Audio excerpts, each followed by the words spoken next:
यवतमाळात महावॉकेथॉनने जलसंवर्धनाचा संदेश दिलेला आहे। माजी मुख्यमंत्री दिवंगत सुधाकर नाईक यांच्या जन्मदिवसानिमित्त जिल्ह्यात जलसंधारण दिन मोठ्या उत्साहात साजरा करण्यात आला। मृदा व जलसंधारण विभागाच्या वतीने आयोजित महावॉकेथॉन वॉक फॉर वॉटर स्पर्धेला यवतमाळ जिल्ह्यात अभूतपूर्व प्रतिसाद मिळाला। समता मैदानावरील या उपक्रमात तब्बल 24,274 नागरिकांनी नोंदणी करून माती वाचवा आणि पाणी जपा असा महत्त्वपूर्ण संदेश दिला। सकाळी समता मैदानात सहभागींना योगासनाचे धडे व जलसंवर्धनाची शपथ देण्यात आली। आमदार किसन वानखेडे व जिल्हाधिकारी विकास मीना यांनी हिरवी झेंडी दाखवून 3 किलोमीटरच्या वॉकेथॉनची सुरुवात केली। या वॉकेथॉनमध्ये तरुण, महिला आणि शालेय विद्यार्थी मोठ्या संख्येने सहभागी झाले होते। स्पर्धेच्या समारोपानंतर ईश्वर चिट्टीने विजेत्यांची निवड करण्यात आली। यात शिवम संदीप बुटले याने प्रथम म्हणजे 25,000 रुपयाचे बक्षीस जिंकले।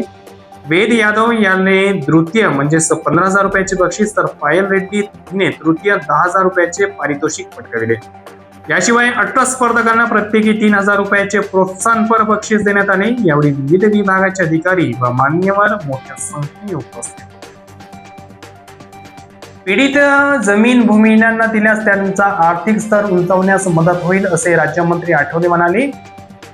महाराष्ट्र राज्यासह देशभरात मोठ्या प्रमाणात पडीत जमीन उपलब्ध आहे। ही जमीन भूमिहीन आणि दारिद्र्य रेषेखालील कुटुंबांना उपलब्ध करून देण्यास त्यांचा आर्थिक स्तर उंचावण्यास मोठी मदत होईल असे प्रतिपादन केंद्रीय सामाजिक न्याय मंत्री रामदास आठवले यांनी आज केले।